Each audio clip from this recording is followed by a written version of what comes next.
Bearer, drink to the health of Mr. Ajay Babu. అతని వెల్త్కి ఏమిటో కోటీశ్వరుడు. ఇంకా ఎక్కువ స్టూపిడ్, లక్షాధికారి తెలుసా? కోటీశ్వరుడి కంటే ఎక్కువ. కాదురా, జమీందారు బిడ్డ. ఇంటి నిండా డబ్బు మూలుగుతుందిరా బ్రదర్. డబ్బు ఏది లేదు. గోదావరి మీద ప్రయాణం, తాగడానికి నీళ్లు లేదు. చూడండి బ్రదర్, డబ్బంటే లక్ష్మి బ్రదర్, లక్ష్మి. బంగారు గజ్జల గలగల. జింగ్ జింగ్ జింగ్. నీ కార్లు, బంగళాలు, ఫ్యాక్టరీలు, లక్షల మీద లాభాలు. లాభాలు ఎక్కడ? అంత నష్టమే. కట్టాలి brother, 1,50,000. What what? Income tax. ఎటు చూసిన బాకీలు. గజల గలగలలు లేవు బ్రదర్, లేవు. అంత సైలెంట్. గజ్జల గలగలే కదూ ఉంది. ఎక్కడ? చూపిస్తాను పద. కమాన్. దిలారాం డాన్స్ పోదాం. దిలారాం అంటే? దిల్ ఆరాం అంటే హృదయానికి విశ్రాంతి. నిజంగా బ్రదర్, దిలారాం డాన్స్ చేస్తుంటే గజ్జల గలగల గలగల. జింగ్ జింగ్ జింగ్ జింగ్. పదండి పోదాం. కమాన్. Gentlemen right. వాటికి ఫోన్ చేయాలి. 10 గంటలైంది. అయ్యింది మరి. అజయ్ బాబు గారు ఇంకా రాలేదే? రాలేదు మరి.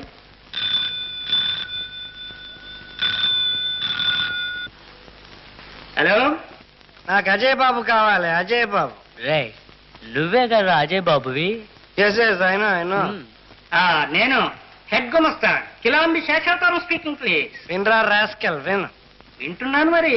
ఏమిటి సెలవు? వినరా రాస్కెల్, విను. ఉండండి కొంచెం ఉండండి బాబు. అయ్యా, తమరినే పిలుస్తున్నట్టున్నారండి మరి.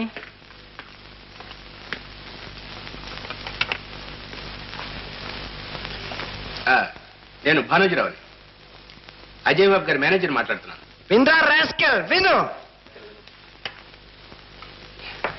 అదేమిటయ్యా, ఆ పెద్ద మనిషి అంత స్పష్టంగా నిన్ను పిలుస్తుంటే నన్నంటావేంటి? నల్లమంది రుసేమని ఎక్కువైందా? విను. హలో. ఇక చాలే అజయ్ బాబు, చెప్పేశావుగా, వాళ్ళు వినేశారు. ఇక పోదాం పద. అవును పోదాం పద.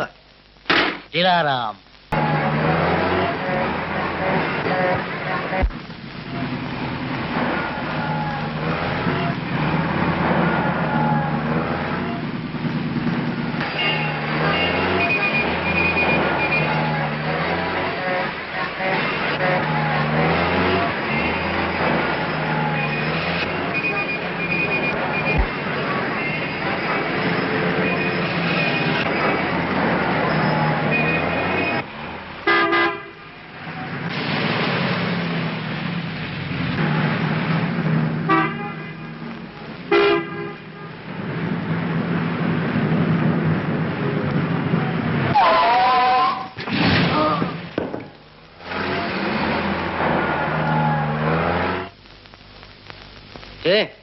చావాలిందా? చావాలని అనుకున్నా, కానీ అదృష్టం కూడా లేకపోయింది. మీ కారు బ్రేకులు చలవ.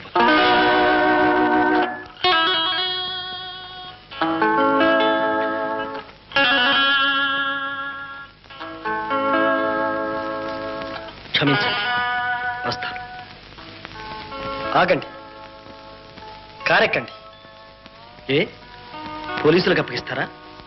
కాదు, మీతో పనింది. రండి.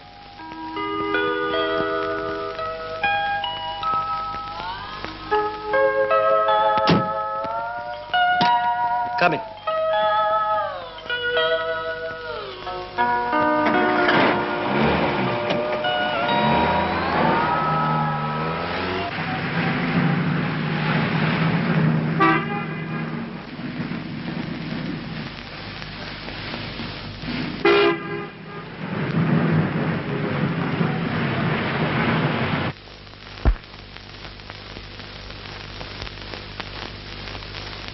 తీసుకోండి విజయ్.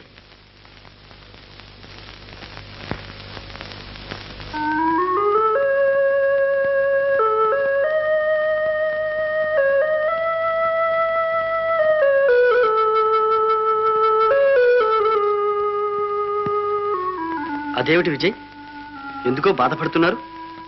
ఏమిటో చెప్పండి ప్లీజ్. మీకు చెప్పిన అర్థం కాని బాధ. అక్కడ ఇంటి దగ్గర మా నాన్న చెల్లెలు కడుపు నిండా తిండి లేక బాధపడుతూ ఉంటే ఇక్కడ నేను నిండారగించను. క్షమించండి. అయితే మీకు ఒక నాన్న చెల్లెలు ఉన్నారన్నమాట. అదృష్టవంతులు మీరు. నాకు ఓ చెల్లెలుంటే ఎంత బాగుండదు. మీరు లేని వారిని గురించి బాధపడుతున్నారు. నేను ఉన్నవాళ్ళను పోషించలేక బాధపడుతున్నాను. పోషించడం నా బాధ్యత. మీ బాధ్యతను మీరు గుర్తించి కూడా ఇలా పారిపోయి వచ్చారే. మీరు ప్రాణాలు తీసుకుంటే వాళ్ళగతేం కాను. బ్రతికుండి నేనేం చేయగలను గనక. బీకాం పాస్ అయి 3 ఏళ్ళయింది. ఎంత ప్రయత్నించినా ఉద్యోగం దొరకలేదు. మాదసలే పేద కుటుంబం. ఆస్తి లేకపోయినా ఆడంబరాలకు పోయి ఉన్న ఒక్క చెల్లెలకి పెద్ద సంబంధమే తెచ్చి పెళ్లి చేశాడు నాన్న. ఆ సంబంధం కోసం ఉన్న ఇల్లు అమ్మింది చాలక తలకు మించిన అప్పులు కూడా చేశాడు. చెల్లెలైనా సుఖపడుతుందనుకున్నా. కానీ ఏ మీ చెల్లెలి భర్త మంచివాడు కాదా? అది కాదు. అప్పులిచ్చిన వాళ్ళు వారంట్ తెచ్చి మా నాన్నను జైలుకు పంపించారు. ఆ దిగులుతో మా అమ్మ మంచం పట్టింది. మందులకని మాకులకని ఎక్కడ లేని డబ్బు కావలసి వచ్చింది. గత్యంతరం లేక మా చెల్లెలికి అత్తవారిచ్చిన నగలు తాకట్టు పెట్టాం. ఆ నగల్ని విడిపించుకోను లేకపోయాం. మా అమ్మను దక్కించుకోను లేకపోయాం. చివరికి మా చెల్లెలి కాపురం చిక్కుల్లో పడింది. అంటే ఏముంది అజయ్ బాబు? నగలు తెచ్చే వరకు గుమ్మంలో అడుగు పెట్టొద్దన్నాడు మా చెల్లెలి మామగారు. సుఖంగా భర్తతో కాపురం చేయవలసిన చెల్లెలు పుట్టింట్లోనే కూలిపోతున్నా ఏవీ చేయలేకపోయిన అసమర్థుడి. ఈ ప్రపంచం అంతా డబ్బుతోనే ఉంది అజయ్ బాబు. అర్థమైంది. మీ సమస్య పేదరికం. డబ్బుంటే సుఖం ఉంటుందని, డబ్బుతో అన్ని సమస్యలు పరిష్కరించుకోవచ్చని మీరు అపోహపడుతున్నారు. కానీ డబ్బు లేని బాధ కంటే డబ్బున్న బాధ మరీ ఎక్కువ విజయ్. డబ్బుంటే బాధ. అర్థమైంది రండి. డబ్బున్న వాళ్ళ బాధ ఒకటి. ఉన్నది చాలదని ఇంకా కూడబెట్టాలని. అదేనా మీ బాధ? అది కాదు. నా సంగతే తీసుకోండి. డబ్బు లేకపోవడం అంటూ ఏమిటో నేను ఎరగను. ఊహించలేను కూడా. తరతరాల నుండి మాది జాగీర్దారుల వంశం. 3 ఏళ్లుగా నేను అమెరికాలో ఆటోమొబైల్ ఇంజనీరింగ్ చదువుతున్నాను. నాన్నగారు కావలసినంత డబ్బు పంపడం, నేను హాయిగా ఖర్చు పెట్టుకోవడం అంతే తెలుసు నాకు. సుమారు 1 నెల రోజుల క్రితం కేబుల్ వచ్చింది. నాన్నగారికి సీరియస్గా ఉందని వెంటనే బయలుదేరి రమ్మని. ఇంటికి చేరేసరికి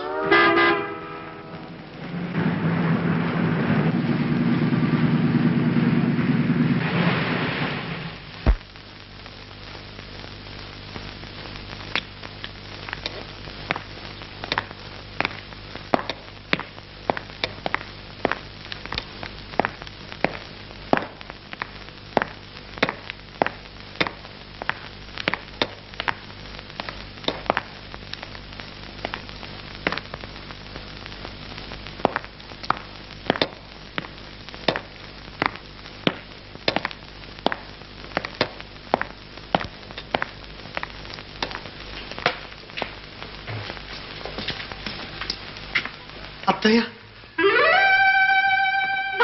అత్తయ్య, వచ్చావా నాయన? వచ్చావా? అయిపోయింది, అంత అయిపోయింది బాబు. ఇంత చిన్న వయసులో నీకెంత కష్టం వచ్చింది. పనికి మాలిన దాన్ని, కళ్ళు లేని దాన్ని నన్నైనా తీసుకుపోలేదా భగవంతుడు? ఊరుకోండమ్మా, ఊరుకోండి. తల్లి లేని లోపం లేకుండా చిన్నప్పటి నుంచి అజయ్ బాబుని మీ చేతులతో పెంచారు. మీరే ఇలా అధైర్యపడితే ఎలా? చివరి చూపులకైనా నోచుకోలేని నిర్భాగ్యుడయ్యాను. కాస్త ముందుగా తెలియజేయకపోయారా భానుజీ గారు? జబ్బుగా ఉన్నప్పటి నుంచి మిమ్మల్ని రప్పించాలనే ప్రయత్నించాను అజయ్ బాబు. కానీ మీ చదువు ఎక్కడ పాడవుతుందోనని నాన్నగారే వద్దంటూ వచ్చారు. ఇంత త్వరలో ఇలా ముంచుకొస్తుందని ఎవ్వరూ అనుకోలేదు. 4 కాలాల పాటు నాన్నగారికి సేవ చేయాలనుకున్నాను.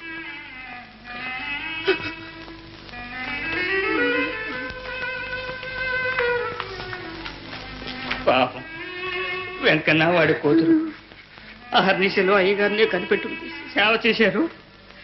స్వామి భక్తి అంటే వాళ్ళదే మరి. శేషావతారం ఎవరెంత సేవ చేశారో ఏకరువు పెట్టడానికి ఇదటయ్యా సమయం. ఈ మూగవాడేమిటి, అందరూ సేవ చేశాం, అయినా అయ్యగారిని దక్కించుకోలేకపోయాం.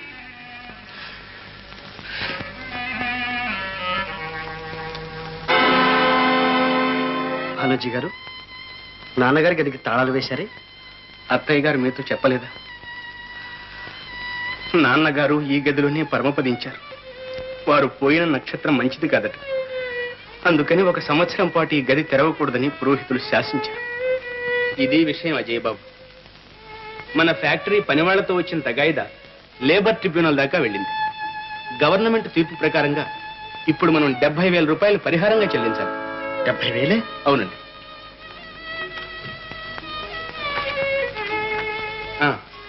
ఇది ఇన్కమ్ ట్యాక్స్ నోటీస్. మొదటి వాయిదా 1,50,000 ఈ నెలాఖరులోగా కట్టాలి. ఎస్, నేను భానోజీరావుని మాట్లాడుతున్నాను. నో, ఈ మాత్రానికి కోర్టులు దావాలు ఎందుకండి? అజయ్ బాబు గారు వచ్చేసారుగా, వారితో చెప్పి సర్దుబాటు చేయిస్తానులేండి. అలాగే. కాంట్రాక్టర్ ప్రసాద్ ఈ మధ్య మన ఫ్యాక్టరీకి కొత్త మిషనరీ సప్లై చేశారు. ఆ బాబతు 60,000 రూపాయలు ఇవ్వాలి. ఇకపోతే ఆగండి. నా బుర్ర వేడెక్కిపోయింది. నేను వింటున్న కొద్దీ మీరు చెబుతూనే ఉంటారు. ఇవాటికి తలనొప్పి. లచ్చి, ఏందమ్మా బాబు గారికి భోజనం వడ్డించమని మీ అయ్యతో చెప్పు.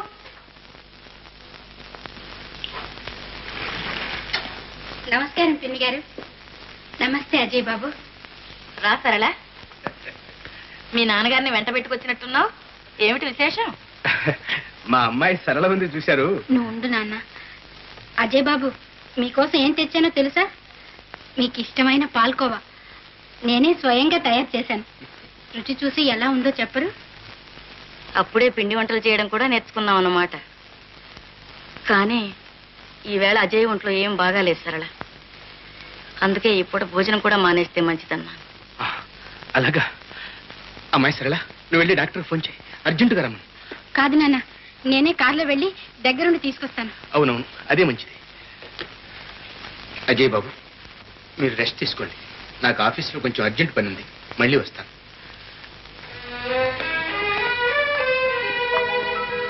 అత్తయ్య, ఏమిటి ఈ జబ్బేమిటి, డాక్టర్ ఏమిటి? ఏమీ లేదు నాయన, నా భయం నాది. వంశాంకురానివి ఒక్కడే మిగిలావు.